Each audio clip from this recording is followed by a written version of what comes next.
Shalom, selamat tahun baru buat seluruh jemaat yang dikasihi Tuhan. Kita sudah melewati tahun 2020 dengan luar biasa penyertaan Tuhan. Begitu banyak hal Tuhan sudah nyatakan dalam hidup kita masing-masing, baik secara pribadi, di dalam keluarga masing-masing, maupun di dalam pelayanan dan di dalam gereja, di BES pada umumnya. Saya mengucap syukur untuk setiap hal yang Tuhan sudah sertai sehingga kita boleh melewati tahun 2020 dengan baik walaupun penuh tantangan dan banyak surprises seperti adanya pandemi dan kita harus beribadah online dan sulit bertemu bersama. Namun saya mengucap syukur di tahun 2020 kita tetap bertumbuh. Kita tetap bersemangat melayani Tuhan, memenangkan jiwa, memuridkan jiwa, bahkan begitu banyak kesaksian juga yang membuat kita semua melihat pekerjaan Tuhan yang hebat di dalam kehidupan kita masing-masing. Nah, hari ini adalah ibadah pertama di tahun yang baru, tahun 2021. Saya percaya kita semua sudah menyiapkan diri lebih lagi untuk hidup bersama Tuhan di tahun 2021 bahkan ke depannya. Memang sudah disampaikan di dalam firman Tuhan bahwa di akhir zaman akan ada masa yang sukar. Walaupun hari-hari ini ya prediksi-prediksi tahun 2021 akan lebih baik dari 2020. Baik dari segi ekonomi maupun dari segi sosial dan juga di dalam segala ekspektasi-ekspektasi baru. Terutama dengan adanya vaksin untuk COVID-19 ini semua orang menjadi jauh lebih optimis. Namun demikian kita juga harus mencermati apa yang ada di dalam firman Tuhan yang disampaikan bahwa memang di masa akhir itu adalah masa yang sukar.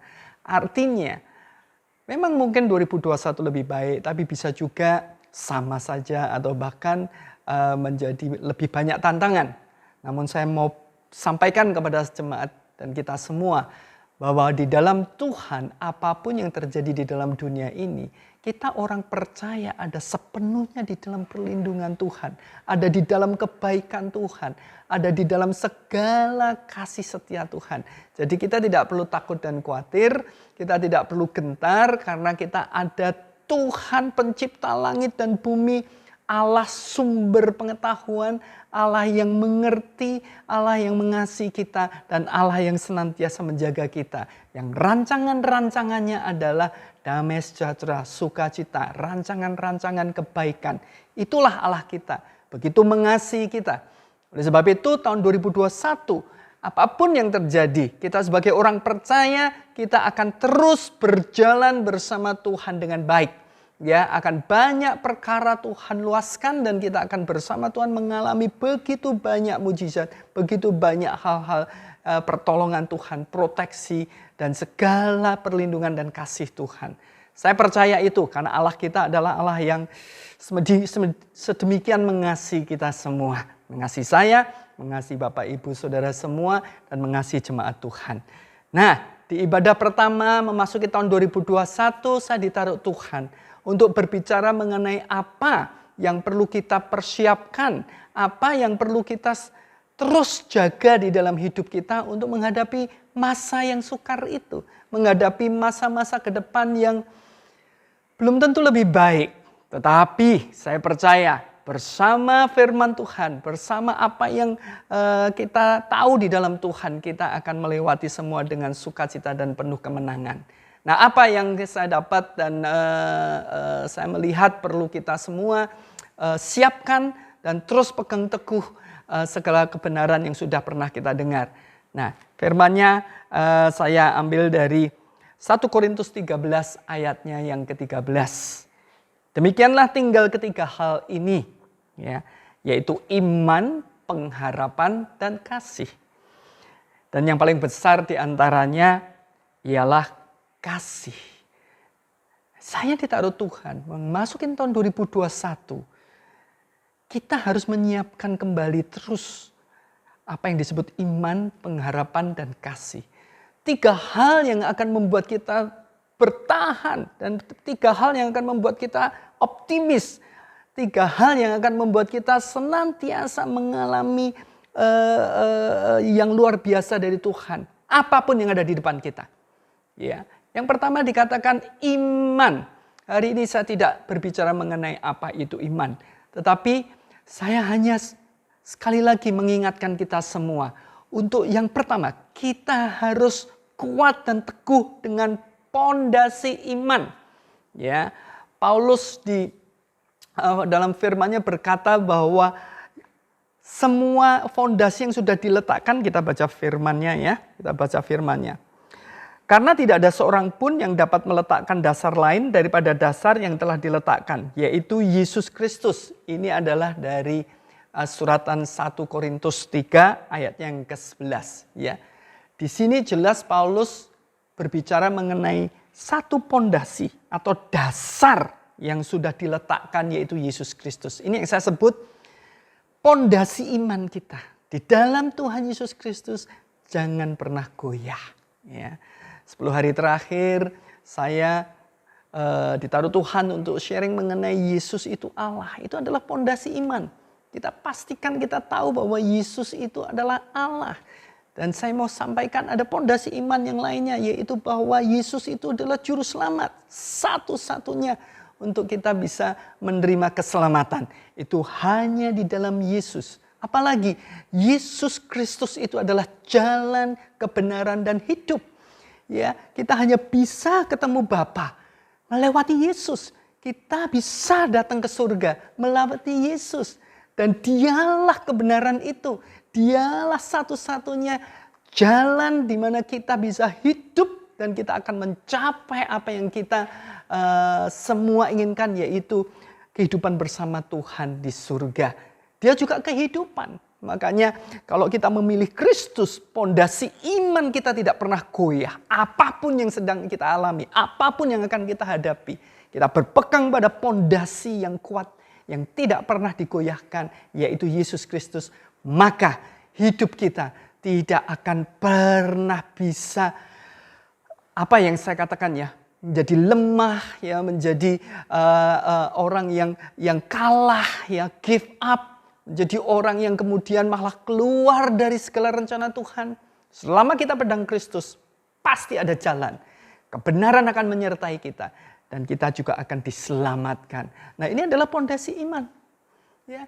Saya ingatkan sekali lagi, memasuki tahun 2021, bahkan tahun-tahun ke depan yang sukar, ya, kita tidak boleh keluar dari pondasi iman, ya, pondasi iman. Nah, ayat berikutnya di 1 Korintus 3 ini, ayat 12 dan 13 dikatakan demikian. Entahkah orang membangun di atas dasar ini dengan emas, perak, batu permata, kayu, rumput kering, atau jerami, sekali kelak pekerjaan masing-masing orang akan nampak. Sekali kelak, ya, kita ini sedang membangun di atas pondasi ini, sekali kelak akan nampak. Karena hari Tuhan akan menyatakannya. Hari Tuhan nanti akan menyatakannya. Sebab ia akan nampak dengan api. Dan bagaimana pekerjaan masing-masing orang akan diuji oleh api itu. Iman yang kedua adalah yang saya sebut bangunan iman. Pondasi iman adalah Yesus Kristus. Sudah diletakkan menjadi batu penjuru. Kita harus pegang itu sebagai satu dasar di dalam kehidupan kita. Kemudian kita harus membangun bangunan iman di atasnya. Pertanyaannya, apa yang kita bangun? Apakah itu emas, perak, batu permata, atau kayu, rumput kering, dan jerami? Nah, itu nanti akan diuji. Nah, hari ini kalau kita mau memenangkan 2021, pastikan kita membangun bangunan iman yang menjadi batu, perak, permata, dan emas. Ya, jadi itu adalah bangunan yang kuat yang nanti pada hari Tuhan akan teruji. Ya, ini perlu kita pegang untuk memasuki tahun 2021. Ya. Apa itu bangunan iman? Bagaimana kita membangun? Ya, membangun emas, perak, dan batu permata dalam hidup kita. Cuma satu, namanya firman. Tapi hari ini saya mau ingatkan. Yang pertama, Firman itu adalah perintah. Memang harus dilakukan. Makanya kita harus menjadi pelaku firman. Apapun yang kita lakukan, selalu saya sampaikan, jadi pelaku firman. Ya, jangan bergeser, seakurat mungkin. Setiap perkara pastikan ada nilai-nilai firman di dalam setiap keputusan yang kita lakukan. Di luar itu kita harus selalu tidak lakukan. Jadi firman lakukan. Tapi hari ini saya mau sampaikan juga, untuk menghadapi tahun 2021 kita harus, saya sampaikan, firman itu menjadi kita. Karena firman itu Kristus. Firman itu adalah pribadi. Firman itu adalah perilaku. Jadi firman kita pakai sampai menjadi hidup kita. Kita menjadi firman. Kita melakukan firman sampai kita menjadi firman. Hidup kita seluruhnya adalah kehidupan firman. Kalau orang melihat kita, orang akan berkata, kamu kok seperti firman ya? Kamu seperti Kristus. Kamu benar-benar melakukan firman. Kita menjadi seperti firman. Itu akan menjamin kehidupan kita di masa sukar ini akan beroleh kemenangan. Saya percaya hanya firman yang bisa mengalahkan masa yang sukar. Ya, masa yang sukar. Segala sesuatu yang di luar firman itu kekuatan sendiri. Kalau kita berani melakukan sesuatu yang melawan firman, artinya kita masuk ke area kekuatan sendiri. Artinya kita akan terkutuk. Tetapi kalau kita di dalam firman, makanya kita akan diberkati. Saya selalu berkata paling enak hidup di dalam Tuhan itu adalah karena kita akan dibuat berhasil. Apa saja kita boleh mengalami tantangan, boleh mengalami kesesakan, boleh mengalami segala sesuatu yang sulit. Tetapi kalau Tuhan membuatnya berhasil, segala sesuatu menjadi mudah. Dan itu hanya bagi orang-orang yang benar, orang-orang yang sepenuhnya ada di dalam firman. Ini yang pertama. Tahun 2021, mari pastikan pondasi iman. Mari pastikan semakin membangun iman kita. Yaitu iman bangunan di atasnya itu. Yaitu firman yang membuat kita akan terus gak ada matinya. Ya, nggak ada matinya. Kalau kita mengalami apapun, hari ini ada pandemi, mungkin ada yang juga mengalami kesulitan keuangan, ada yang mengalami masalah-masalah keluarga, dan masalah-masalah yang lain. Saya percaya kita semua yang hidup dari firman ini, nggak ada matinya. Akan selalu ada pertolongan Tuhan, akan ada selalu kemenangan demi kemenangan. Nah itu yang pertama, untuk kita masuk tahun 2021, kita pakai iman. Pondasinya benar, Yesus. Dan pastikan hidup kita di dalam firman. Sehingga bangunan yang kita bangun, bangunan iman yang benar. Yang kedua, dikatakan pengharapan. Nah, pengharapan ini penting sekali. Mari kita baca ayatnya di Roma 12 ayat 12. Bersukacitalah dalam pengharapan, sabarlah dalam kesesakan, dan bertekunlah dalam doa. Ya. Nah, hari ini saya mau sampaikan, di dalam pengharapan itu ada unsur kesesakan. Ada unsur kesesakan. Orang punya pengharapan karena ada hal-hal yang menjadi tantangan. Ada sesuatu yang dialami. Sehingga perlu sebuah pengharapan. Pengharapan ini luar biasa, powerful. Ya. Di dalam hidup saya, banyak hal tantangan. Saya merasakan pengharapan itu memberi energi. Memberi semangat untuk bertahan.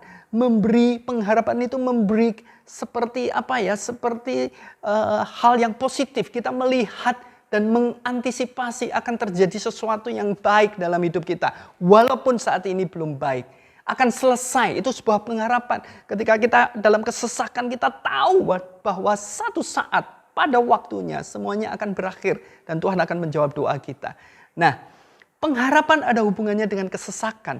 Di dalam firman tadi dikatakan bahwa kunci bagaimana kita bisa sungguh-sungguh punya pengharapan yang luar biasa di hadapan Tuhan adalah sabar dan tekun. Ya. Kita harus bersabar. Kita harus tahu di dalam pengharapan ini ada waktu Tuhan. Dan Tuhan pasti membereskan sesuai waktunya, bukan sesuai selera kita. Bahkan banyak di dalam pengalaman saya, pada saat kita tidak memikirkan soal waktu, Tuhan jawab. Ketika kita menanti-nanti waktunya, kapan-kapan sepertinya tidak terjadi. Nah, hari ini saya mau sampaikan, di dalam Tuhan kita punya pengharapan full sepenuhnya. Soal waktu serahkan kepada Tuhan. Ada janji kepastian pasti itu Tuhan bereskan. Nah, inilah yang menjadi satu senjata lain juga yang kita perlu pegang memasuki tahun 2021. Jangan pernah hilang pengharapan. Ya, sabar ya, dan tekun di dalam doa. Firman Tuhan berkata demikian. Oleh Dia, di Roma 5 ayat yang ke-2 sampai ke-5a, oleh Dia kita juga beroleh jalan masuk oleh iman kepada kasih karunia ini. Di dalam kasih karunia ini kita berdiri dan kita bermegah dalam pengharapan akan menerima kemuliaan Allah. Dan bukan hanya itu saja, kita malah bermegah juga dalam kesengsaraan kita. Karena kita tahu bahwa kesengsaraan itu menimbulkan ketekunan, dan ketekunan menimbulkan tahan uji, dan tahan uji menimbulkan pengharapan. Ya, nah ini yang disebut membangun bangunan iman. Dengan pengharapan kita boleh sabar dalam kesesakan, bertekun dan akhirnya tahan uji. Ini yang disebut hidup membangun emas, perak, dan batu permata sebagai bangunan hidup kita. Nah, di dalam firman ini dikatakan oleh iman kita jalan masuk ke dalam kasih karunia. Ya, saya selalu sampaikan, kasih karunia itu adalah kekuatan yang dilimpahkan Tuhan dalam hidup kita untuk melakukan firman-Nya, untuk melakukan seluruh kehendak-Nya, sehingga kita senantiasa masuk dalam seluruh rancangan-rancangannya. Jadi kasih karunia akan masuk begitu iman kita benar. Iman kita sesuai dengan apa yang sungguh-sungguh Tuhan kehendaki, maka kita akan masuk di dalam kasih karunia itu. Kasih karunia adalah kemampuan untuk kita sabar, kemampuan untuk kita tekun, kemampuan untuk kita terus berpengharapan, tidak pernah berhenti, walaupun belum selesai-selesai. Ini penting kasih karunia ini. Salah satu senjata yang saya pakai bertahun-tahun yang saya sebut kasih karunia. Dengan kasih karunia, saya percaya, saya sanggup menghadapi permasalahan saya sanggup mengalahkan segala sesuatu yang saya hadapi. Dan oleh kasih karunia Tuhan, saya boleh menyelesaikan semua itu dengan luar biasa. Nah, ini adalah pegangan. Ya, ini adalah saya sebut mungkin juga sebuah senjata untuk kita menghadapi tahun yang baru. Akhir zaman, masa yang sukar itu. Yang ketiga, setelah kita punya iman, kita hidup dalam pengharapan. Senjata yang juga paling besar yang perlu kita pegang di dalam hidup kita untuk menghadapi tahun 2021 adalah kasih. Apa yang dimaksud dengan kasih dalam hal ini? Yang pertama, saudara dan saya, kita semua harus yakin, harus selalu percaya bahwa kita dikasihi Allah. Dan Roh Kudus sudah mengatakannya itu di dalam firman Tuhan. Seterusnya dari tadi, Roma 5 ayat 5b. Dan pengharapan tidak mengecewakan. Karena kasih Allah telah dicurahkan di dalam hati kita oleh Roh Kudus yang telah dikaruniakan kepada kita. Jadi Roh Kudus yang ada di dalam hati kita akan terus menyampaikan bahwa kita, saudara dan saya adalah orang-orang yang dikasihi Tuhan. Saudara merasa dikasihi, mempunyai kepastian, mempunyai keyakinan bahwa kita adalah orang-orang yang dikasihi. Itu adalah senjata yang penting untuk menghadapi kesulitan-kesulitan di akhir zaman ini. Kita tahu Allah kita adalah Allah yang menganggap kita adalah biji matanya. Allah yang tidak akan membiarkan kita hidupnya itu di luar kasih karunia-Nya. Dia yang akan memproteksi kita. Dia yang menjadi sumber dalam hidup kita. Mencukupkan kita. Apa yang sedang menjadi tantangan Bapak, Ibu, Saudara semua? Dia adalah provider untuk hal yang keuangan. Dia adalah sumber pemulihan untuk yang sedang mengalami luka. Mengalami permasalahan di dalam rumah tangga. Dia adalah sumber kesembuhan. Dan dia sangat mengasihi kita. Dia pasti melakukan bagiannya untuk menolong kita. Nah, jadi sangat penting di tahun-tahun mendatang, saudara dan saya punya keyakinan bahwa kita dikasihi Tuhan. Ini penting, ya. Orang yang merasa dikasihi, dia akan merasa aman. Orang yang merasa Tuhan sungguh care dalam hidupnya, dia akan punya confidence. Orang yang tahu bahwa Allahnya adalah Allah penjaga yang menolong setiap waktu, yang berkuasa dan mempunyai kemampuan melakukan apapun untuk kita yang baik, akan merasa aman. Kita tidak lagi akan merasa khawatir, tidak lagi merasa gentar, dan tidak lagi kehilangan pengharapan. Karena kita tahu Allah yang kita sembah di dalam nama Tuhan Yesus Kristus sudah mati di kayu salib. Dia sudah mati, kasihnya demikian besar, maka hidup kita pun dikasihi olehnya. Jadi pastikan saudara dan saya, sungguh-sungguh yakin bahwa kita dikasihi Tuhan. Yang kedua dikatakan demikian juga di dalam kehidupan kita sebagai orang yang mengasihi.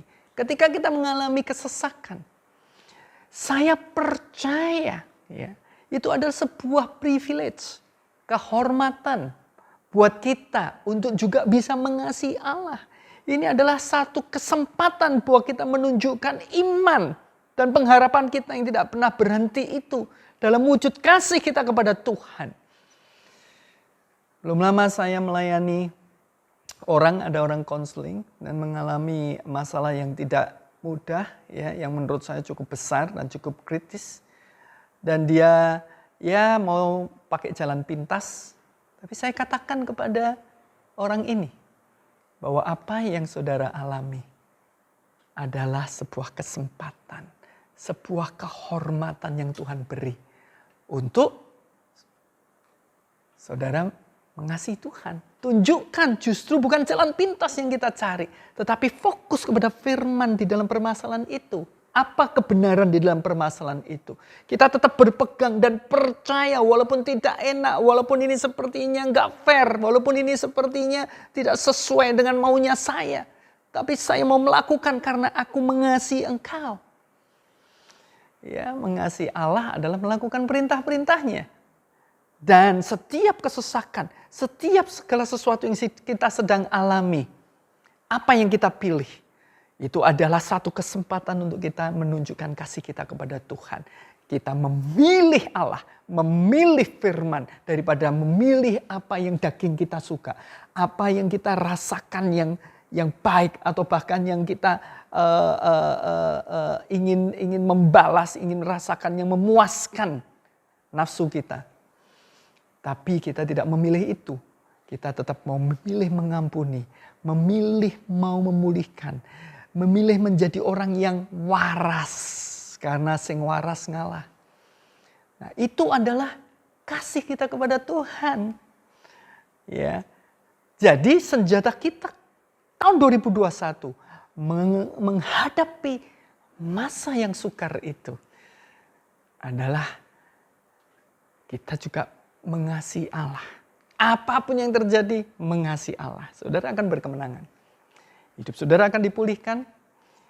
Apapun, ya, dalam masalah bisnis, dalam masalah pelayanan bahkan akan dipulihkan ketika kita berani memilih mengasihi Allah. Nah, kasih ini adalah yang paling besar dikatakan. Iman, pengharapan, ujung-ujungnya adalah love. Kita dikasihi Allah dan kita mengasihi Allah. Saya percaya orang yang hidup di dalam keyakinan bahwa dia dikasihi Allah. Dan hidup mengasihi Allah dengan terus melakukan firman. Akan menjadi orang yang tidak terkalahkan di dalam kehidupan di dalam dunia ini. Apapun yang terjadi atas dunia ini, kita tidak akan terkalahkan. Karena kita sudah penuh ya dengan kasih Tuhan. Mari kita berprogres. Mari kita terus membangun hidup kita menuju ke sana. Menuju kepada yang disebut yang paling besar itu. Yaitu kasih. Nah, saya mau bacakan di dalam firman Tuhan. Dikatakan demikian di 1 Korintus 13 ayat 8-10 ya. Kasih tidak berkesudahan, nubuat akan berakhir, bahasa roh dan akan berhenti, pengetahuan akan lenyap. Ya.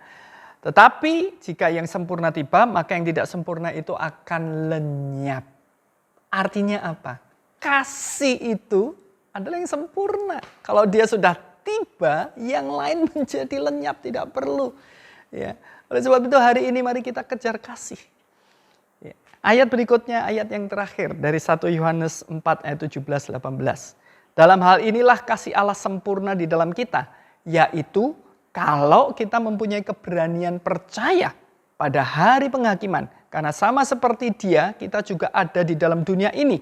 Di dalam kasih tidak ada ketakutan.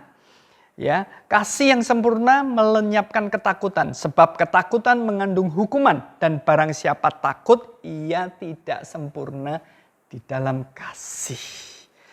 Nah, menghadapi akhir zaman, masa yang sukar, mari kita jangan takut dan khawatir.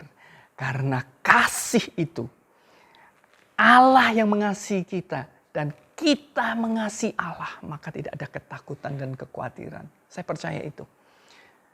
Saya ketika merasakan betapa Allah mengasihi saya tidak punya rasa takut dan khawatir. Hidup saya tenang-tenang saja. Walaupun mungkin banyak gonjang-ganjing sana sini, saya tahu ada Tuhan yang penuh kuasa, pencipta langit dan bumi, sumber hidup saya yang sangat mengasihi saya. Mari kita belajar, jangan takut dan khawatir. Orang yang takut dan khawatir akan banyak goyah. Orang yang takut dan khawatir akan kehilangan pegangan. Orang yang takut dan khawatir akan keluar dari jalur-jalur kebenaran firman. Mereka akan cenderung memilih ya hal-hal tidak lagi firman. Mereka akan coba memegang pertolongan-pertolongan dari yang bukan Tuhan. Tetapi orang yang sungguh-sungguh pegang Tuhan, pasti tidak takut dan khawatir. Ya. Pasti punya rasa aman. Mari, saya percaya hari-hari ini, pastikan di dalam hidup kita, hari lepas hari, saudara dan saya tidak pernah khawatir dan takut. Dan pastikan saudara dan saya sungguh-sungguh yakin bahwa Allah mengasihi Bapak Ibu Saudara semua. Dan oleh sebab itu kita kembalikan kasih itu dengan wujud sebuah kasih kita kepada Tuhan dengan melakukan seluruh kehendak Dia. Nah, ini yang akan membuat kita berkemenangan di tahun 2021. Inilah senjata hidup kita tahun 2021. Senantiasa punya iman, pondasi iman, membangun bangunan iman yang benar, punya pengharapan, sabar dan tekun. Jangan mudah give up, jangan mudah menyerah, jangan mudah ngambek ya. Dan yang terakhir punya keyakinan bahwa saudara dikasihi Allah dan juga kita mengasihi. Ketika kita menghadapi masa yang sukar, ada hal-hal sebuah kehormatan kita melewatinya. Dan bersama Tuhan kita akan maju terus, bertumbuh terus, sampai nanti Tuhan datang, kita akan disebut orang-orang yang membangun bangunan sebagai emas, perak, dan batu permata yang tahan uji. Hidup seperti Kristus dan disebut berkenan kepada Allah. Saya berdoa seluruh jemaat Tuhan di tahun 2021, tahun yang baru ini, semuanya baik-baik saja, semuanya akan mengalami kemenangan-kemenangan. Tidak ada janji bahwa tidak akan melewati hal-hal yang harus berjuang ya di dalam perkara, tapi saya mau sampaikan jangan takut dan khawatir karena Allah sangat mengasihi kita dan Allah senantiasa bekerja dalam hidup kita untuk mendatangkan kebaikan. Sehingga apapun yang terjadi akan ada hal-hal yang dibangun dalam hidup kita untuk kita semakin menjadi serupa Dia, untuk disiapkan menjadi pengantennya Tuhan yang sepadan, yaitu hidup dalam seluruh kebenaran Tuhan dan hidup menjadi serupa Kristus. Saya berdoa untuk kita semua gereja Tuhan untuk mengalami demikian di tahun 2021. Hari ini saya didorong untuk mendoakan kita semua. Mari kita berdoa. Bapak mengucap syukur untuk tahun yang baru, tahun 2021. Tuhan, kami percaya ada rancangan-rancangan-Mu yang lebih hebat lagi dalam hidup kami. Walaupun mungkin di tengah-tengah masa yang belum menjadi baik, atau bahkan bisa sama sulitnya ataupun lebih sulit. Tapi kami percaya Engkau akan pakai kami, orang percaya, untuk melakukan pekerjaan-pekerjaan-Mu yang lebih besar lagi. Bahkan Tuhan, Kau tidak akan membiarkan kami, Tuhan Yesus, mengalami hal-hal yang seperti dunia alami. Karena Engkau adalah penjaga kami, Engkau perlindungan kami, Engkau kota benteng kami, Engkau perisai kami, Engkau menara yang kuat kami, Tuhan. Engkau adalah Raja Wali kami, di bawah kepak-Mu kami berlindung. Dan Engkau yang senantiasa mengangkat kami, Tuhan. Dengan Tuhan sayap Raja Wali juga terbang tinggi mengatasi badai, Tuhan. Oleh sebab itu Tuhan, kami bersemangat Tuhan di tahun 2021. Pakai lebih lagi Tuhan. Kami semua, gereja-Mu Tuhan, untuk melebar ke kanan dan ke kiri seperti yang Kau kehendaki Tuhan.